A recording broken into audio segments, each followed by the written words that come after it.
Assalamu alaikum wa rahmatullahi wa barakatuh. This is a short video tutorial on the additional information section on the Pre-Islam website.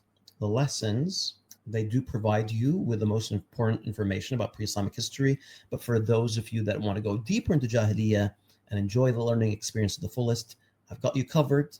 This is the additional information section.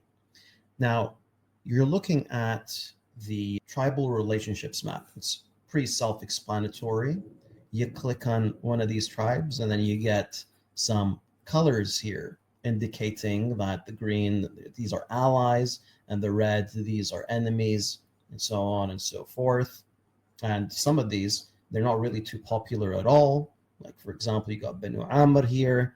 Pretty much everyone hated Banu Amr, and Banu Amr hated everyone, and they got into a lot of fighting. It's a cool feature we got here, and it gives us an idea of who's the friend of whom, and gives us a better idea of what's going on in the peninsula at the time.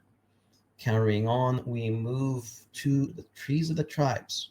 As you can see, some of these tribes were highlighted, like Qais and Hawazin and Ghatafan over here, and Abs and Dubyan, and these are some of the main players at the time. Much of the events revolve around these specific tribes. For example, again, Banu Amr over here. And this allows us to, one, get a better idea of the relationship between some of these tribes through blood, and it also explains some of the motivations of why some of the tribes got involved in some of these wars. Now, sometimes I find myself getting lost, not really understanding what someone has to do with a specific event. I would return back to the trees of the tribes, and it would just make sense. It would just click. I would personally often return to this section, and I found it extremely beneficial. Moving on, I got the indexes of the names. It's about 220 names here. Very brief information about these names, just for you to keep track of who they are, which tribe they're from. Sometimes a few tidbits that are interesting, like, for example, Abdullah bin Habib. He used to be referred to as the eater of bread, because he used to eat a lot of bread. And that was something that was not common at the time. So yeah, quite a bit of information over here to help you keep track. Moving on, we got the maps. These maps pretty self-explanatory. Some are the tribal maps showing you their locations. We have a war map. We also have a religious sites map, as well as a marketplace and cities map. Carrying on, we got a timeline, which is extremely useful.